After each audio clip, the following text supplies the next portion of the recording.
الحمد لله الكريم المجيب لكل سائل، سبحانه هو التائب على من تاب، فلم يجعل بينه وبين العباد حائل. سبحانه جعل ما على الأرض زينة لها، وكل نعيم لا محالة زائل. سبحانه حذر الناس من الشيطان، وللشيطان منافذ وحبائل، فمن أسلم وجهه لله فذلك الكيس العاقل، ومن استسلم لهواه فذلك الضال الغافل. نحمده تبارك وتعالى على كل حال وواقع، ونسأله أن يحفظ علينا العقول والأبصار والمسامع. وأشهد أن لا إله إلا الله وحده لا شريك له، له الملك وله الحمد، يحيي ويميت وهو على كل شيء قدير.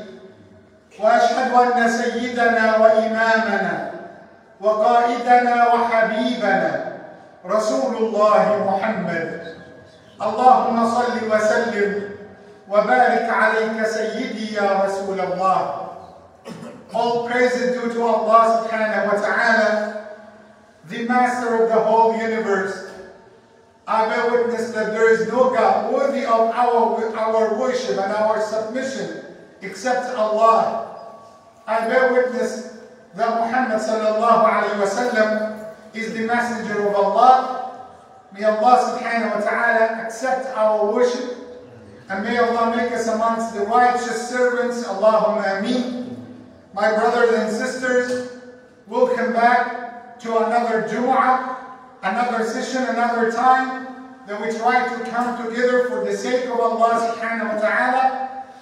And it is a manifestation for our submission to Allah that Allah called us in the Quran, and Allah told us in the Quran when it comes to the time of Jumu'ah to leave and to abandon every kind of transactions, work, and anything might make us busy.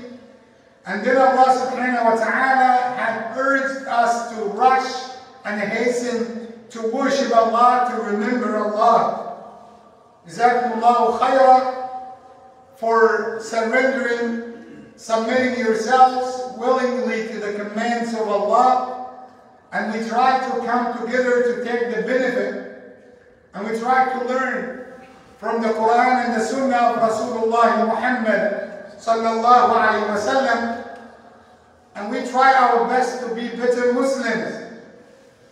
And last Jumu'ah, I talked with you guys about the concept of having role models in our lives.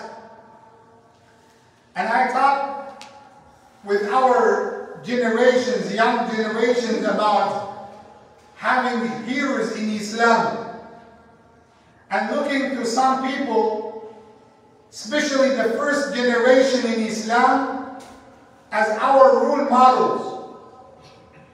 And today I want to address a little bit of this issue with you, because the way that we interact with Islam, it's different. The way that every one of us is looking to Islam is different. Some of you had converted to Islam, and some of you were born in Islam. Were born in countries where the majorities are Muslims. So they followed and they go with the wind. And some of you already practicing Islam. Some of Muslims, they are just Muslims by names. And some of us, his Islam and his belief might go ups and downs. So it increases and decreases. And today, I want to take you level more up. I want to take you further up to Islam, to a certain level, which is called As-Siddiqeen. Those who are honest and truthful in their Iman. Sometimes we hear that somebody is a Muslim, which is great, but another person is practicing Islam, which is something great.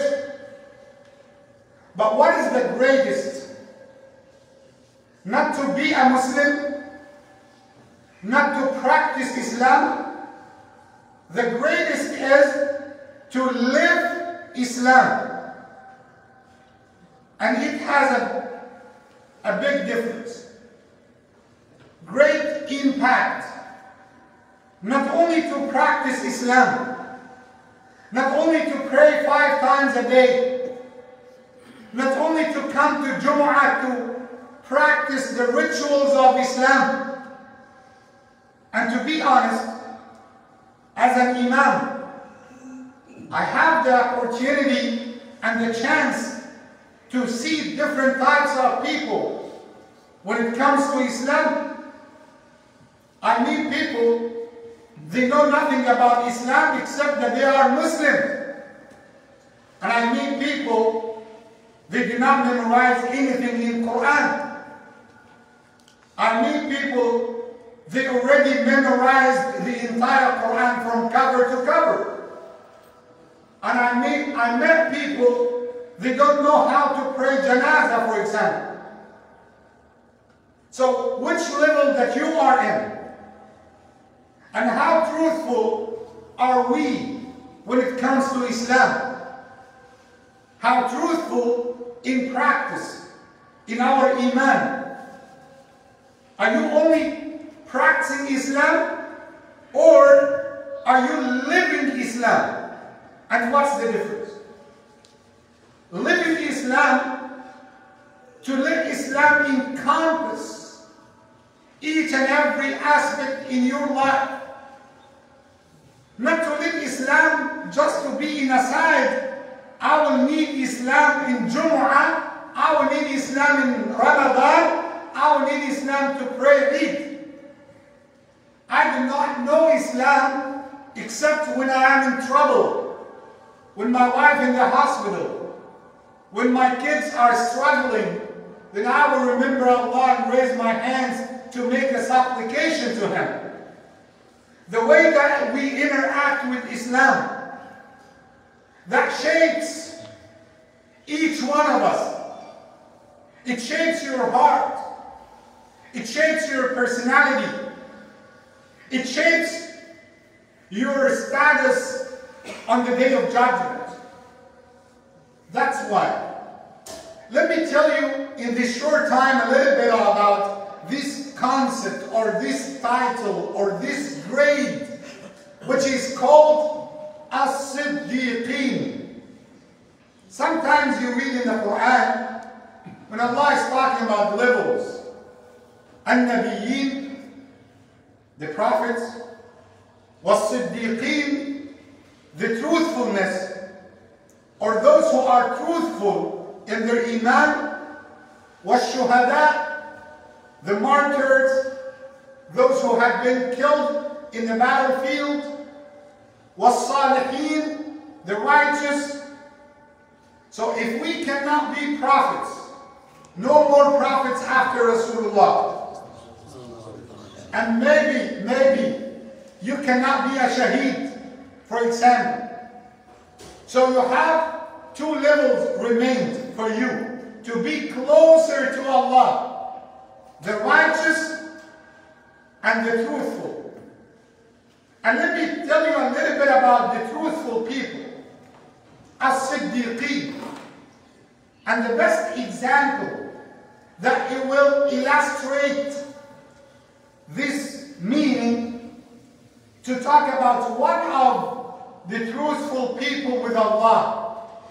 Someone that you know him, and he was very close to the Prophet Muhammad sallallahu alaihi wasallam.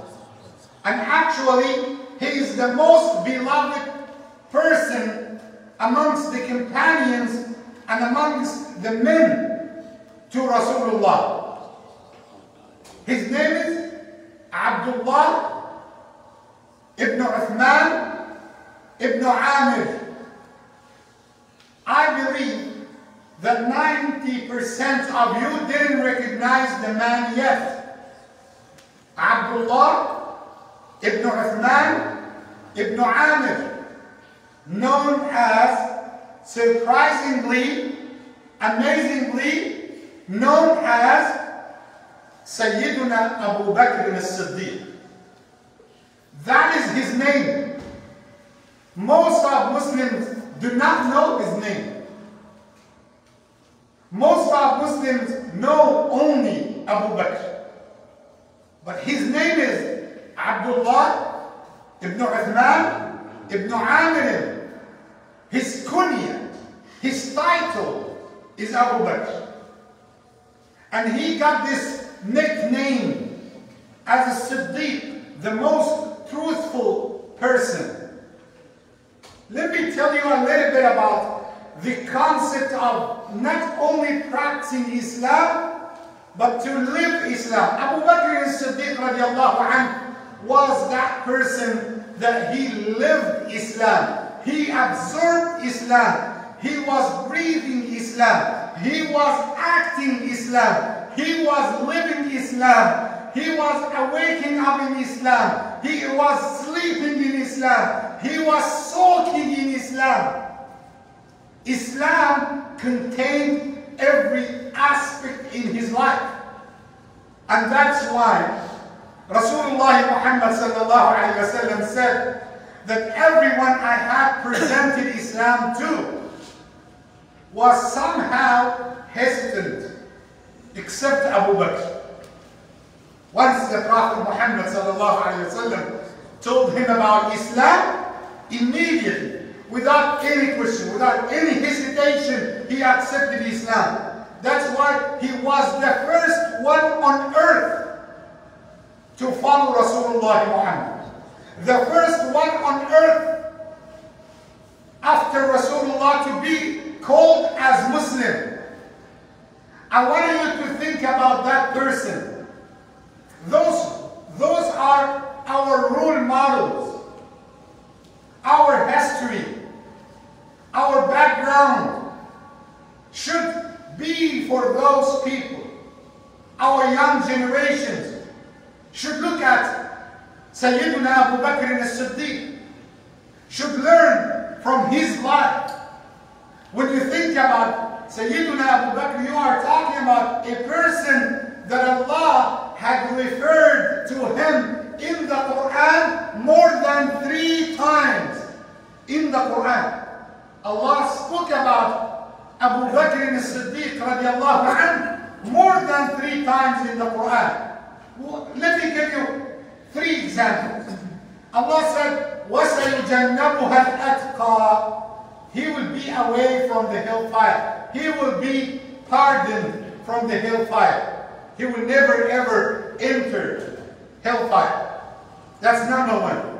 Number 2, Allah subhanahu wa ta'ala said, وَالَّذِي جَاءَ بِالصِّدْقِ وَصَدَّقَ بِهِ. And that man who came with the truth means Rasulullah, and the man who believed in him, referring to Abu Bakr Al-Siddiq radiallahu anhu.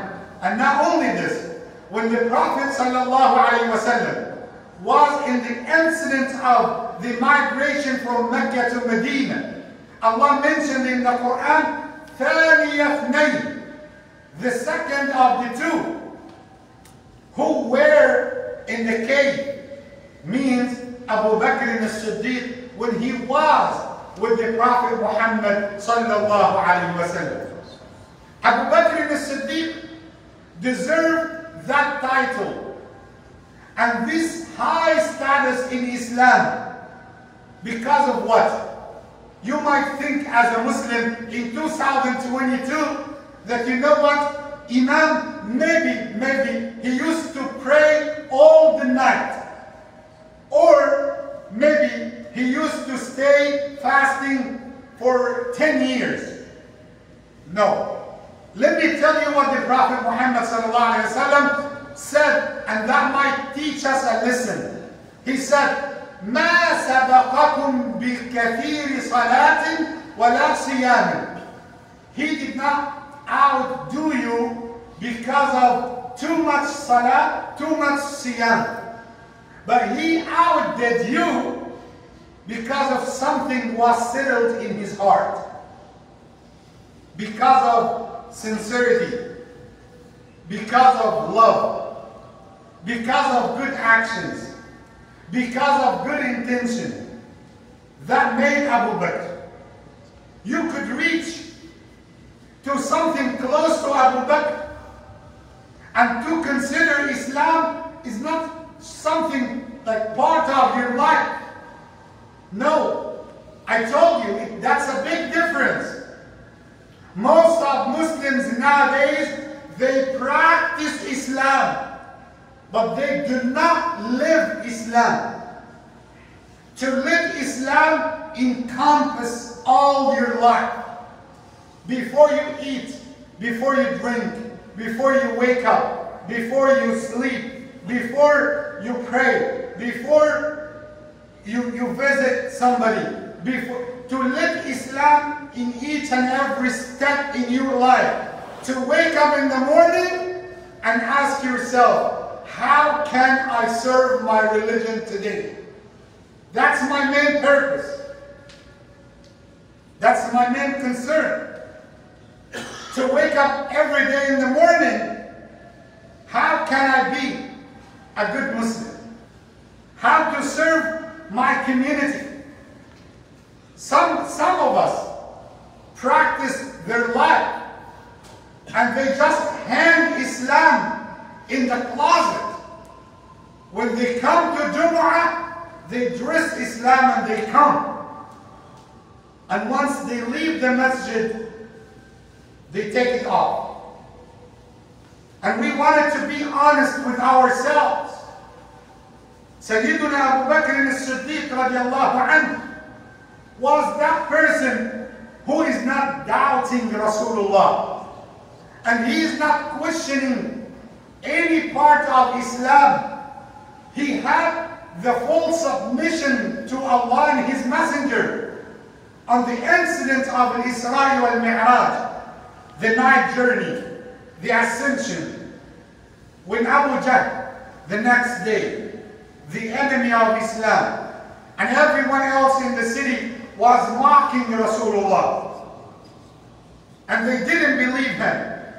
He came to Abu Bakr and he said, do you know what your friend said? He said, what? He said, your friend said that he went, the last night, from Mecca to Jerusalem, and he came back at the same night. He said, "In kana qad qalaha faqad sadaq." If he said that, that means he said the truth. I believe him. Do not worry. That's Abu Bakr. Look at the level of Imam. Sayyiduna Abu Bakr Al-Siddiq was that person who was genuinely a good Muslim. Someone who is truthful in his commitment with Allah. You know, I know some people might get angry when they hear that, but this is the reality. And the khutbah of Jumu'ah is not made to make people happy, by the way. But khutbah of Jumu'ah is made to say the truth. Some people, they just remember Allah only when they need something. When they want something from Allah. When they are in troubles. As Allah said in Surah Yunus, فَلَمَّا رَكِبُوا فِي الْفُلْكِ.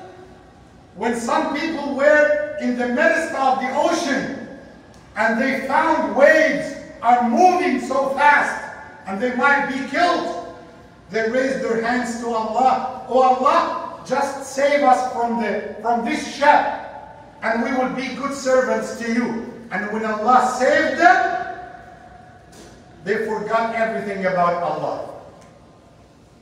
We have people nowadays like this. Now, let me go back to my main question. Do you practice Islam or do you live Islam? Look at Sayyidina Abu Bakr Al-Siddiq.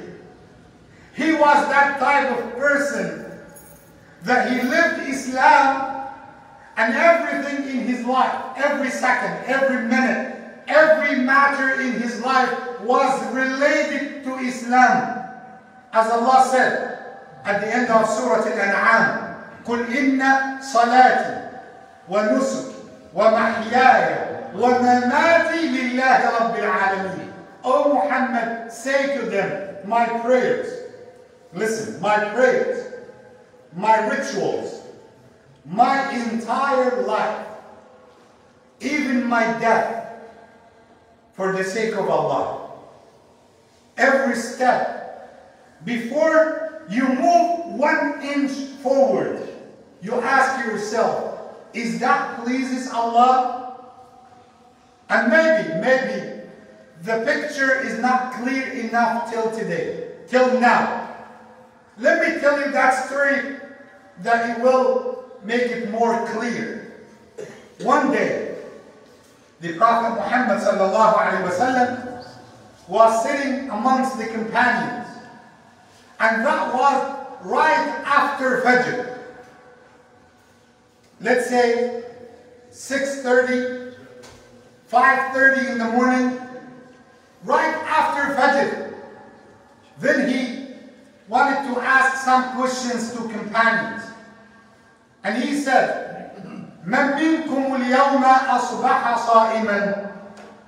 Who is amongst you now is fasting? So Sayyidina Abu Bakr raised his hand. And he said, I am fasting. O Messenger of Allah, yesterday I intended to fast. Then I woke up today fasting. I started my fasting. Then he said, who is amongst you had given charity today? Today, and they yet finished Fajr. Who gave charity before Fajr or after Fajr? He raised his hands and he said, I am. He said, while I'm coming to the masjid, my son was next to me and he had a loaf of bread. And before I entered to the masjid, I found a poor person. So I took the bread from my son, I gave it to the poor person. The third question, and that's even more amazing. He said, who is amongst you had visited a sick person? A sick person after Fajr. He raised his hands and he said, I am Ya Rasulullah. He said, before I come to the Fajr, I have heard that Abdullah ibn Mas'ud is sick. Then I changed my route and passed by him, checked on him, served him, and I started to see if he had something to eat or not. Then I came to the masjid. Then Rasulullah gave the golden statement. He said, مَا اجْتَمَعْنَا فِي رَجُلٍ إِلَّا وَأَدْخَلَهُ اللَّهُ الْجَنَّةِ. Those three combinations will not be in a person except that Allah will give him the glad tidings that he will be in Jannah. Just think about this. Think about that level. And we have till today some people, because they came to the Jumu'ah and they stayed half hour in the entire week listening to the khutbah of the Imam, they keep looking at the time, why the Imam is taking too much time today. You know what? Now he did 3 minutes extra. I will talk to him after Salat al-Jumu'ah. I will blame him. Sayyiduna Abu Bakr, when it comes to Allah, you count with minutes. And when you want Allah to give you, do you count by minutes? Do you count by pennies? Do you count with Allah by pennies? Or when you ask, you want more? You want more? Look at the difference. Again, do you practice Islam? Or do you live Islam? Sayyidina Abu Bakr, our role model, we should teach our children, and wallahi, some of our men should know more about the biography of Sayyidina Abu Bakr Al-Siddiq radiyallahu anhu. And let me tell you something.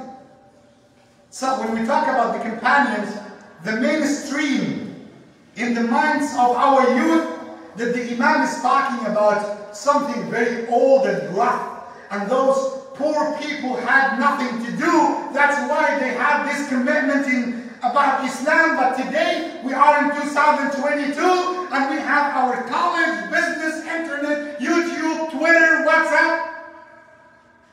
Do you know something about Sayyidina Abu Bakr? He was one of the richest people in the whole city. He was a merchandiser. He was a scholar. He was a genealogist. Sayyidina Abu Bakr Al-Siddiq was that known person, famous person in his community, and he was so rich. But look at what he did with his money. He used his money to serve the religion of Allah. And that's the best money ever. Sayyidina Abu Bakr, at the early days of da'wah, he put his money to serve Islam, and he had the commitment to free the slaves. To free the slaves. Those who entered Islam and they are controlled by their masters. And one of the great examples, Sayyidina Bilal. And you know, his master is Umayyah ibn Khalid, the man who was so brutal. He was so harsh. He used to beat him up in the midst of the desert under the heat. And one day, Sayyidina Abu Bakr came and he said to Umayyah, today I want to buy Bilal. How much? He said, and he loved negotiation. Umayyah ibn Khalid loved negotiation. He said, how much would you give to buy him? He said, I will give you up to 9 uqiyah of gold. When it comes to uqiyah, that is equivalent to 30 grams, 1 uqiyah, 30 grams of gold. So now 30 multiplied by 9, and you can do your calculation. And that was a lot of gold to buy a slave. And to the point that his father, the father of Abu Bakr, was next to him. And he said, why are you buying Bilal? He's worthless. He will not give you any benefit. He said, I'm not buying him for myself. I'm buying him to free him for the sake of Allah. And he gave the gold to Umayyah ibn Khalid. And Umayyah ibn Khalid was laughing and mocking Abu Bakr. And he wanted to degrade Bilal. And he said, do you know, if you offered me just 1 uqiyah, I would give him to you. At that time, Sayyidina Abu Bakr said, I swear by Allah, if you wanted up to 100 uqiyah of gold, I would give it to you. Bilal is so expensive to us. Bilal is so important to us. Look at how they treated one another. Look at the greatness of Islam. Look at the person who used his money to serve Islam. That is the real person who lived Islam, not only practiced Islam. May Allah guide us to get that deep meaning of understanding Islam. اللهم آمين. أقول قولي هذا وأستغفر الله العلي العظيم.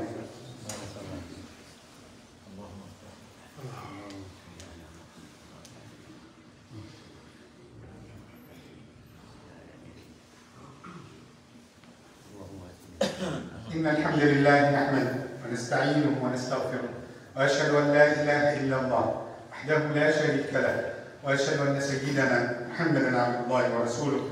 اللهم صل وسلم وبارك عليك سيدي يا رسول الله. Can you imagine now a life for a person who was so truthful with Allah subhanahu wa ta'ala, and he was the most beloved person to Rasulullah, and he was in the highest status of Imam, to the point that Sayyidina Umar ibn Khattab, they narrated that he said that statement: if the Iman, if the belief of Abu Bakr was to put in the scale, and the entire belief of the entire Ummah was to put on the other hand of the scale, the belief of Abu Bakr will be heavier in the scale than the entire Ummah. Can you imagine that level? To be Siddiq. Siddiq, to be truthful in your Iman. To live Islam entirely. Not to adjust Islam. One of the things that, I know the time is so limited, but one of the things that we need to understand nowadays, especially in the United States, that most of Muslims, and that's not a secret by the way, most of Muslims want a new version to Islam. Do you know about this? A new version. Islam can work in 2022. And I just will give you a snapshot about what they want. I say some of Muslims wanted this. They come and argue with the Imams about the fatwa. Imam, why you talk about that riba is haram? Do you think that I am the one who said riba is haram? Do you think that's my word? Imam, why it's haram to sell liquors in my gas station? Imam, why it is haram to get mixed? Imam, it's impossible to lower your gaze and not to look at women. Imam, why girlfriend and boyfriend is haram? Another girl. Imam, why it is prohibited to marry a Christian man? They want to adjust Islam to fit in their life, not to let themselves fit in Islam. They wanted something according to their minds. And if your answers were that this is haram, they accuse you that you are extremist. Can you imagine this? That's why the biggest issues here is to remain steadfast on Iman. And put Iman on the chests of your children. And sometimes you might say, why the Imam is exaggerating the situation? Because you do not see what the Imam is seeing. You do not witness what the Imam is witnessing. When you have a person who passed away, and you are looking for his children to attend the ghusl, and you found nobody from his family to attend the ghusl. When you talk with his son to lead Salatul Janazah, and he tells you, I never prayed Janazah. I don't know how to pray Janazah. His own son. Could you imagine this? So, do you practice Islam or do you live Islam? If you wanted the true salvation, if you wanted the real relationship with Allah, let Islam be in your heart and you live within Islam. Adjust your life according to Islam, and do not think that you will have a miserable life. Wallahi, wallahi, wallahi, you will never ever get the inner peace, the contemplation, if you stayed away from Islam. You will never get this inner peace. The more that you get closer to Allah, the more that you get happiness, the more that you get rid of anxiety and worry, the more that you will be successful. May Allah subhanahu wa ta'ala enlighten our hearts. And may Allah subhanahu wa ta'ala keep us steadfast on His way. And may Allah subhanahu wa ta'ala let us be righteous and truthful person on Islam. Allahumma ameen. اللهم اغفر لنا ذنوبنا وإسرافنا في أمرنا، اللهم ثبت أقدامنا، اللهم انصرنا على القوم الكافرين، اللهم توفنا مسلمين والحقنا بالصالحين واحشرنا يا ربنا في زمرة خير المرسلين. أقول قولي هذا وأستغفر الله لي ولكم وأقم الصلاة. قوموا إلى صلاتكم. الحمد لله.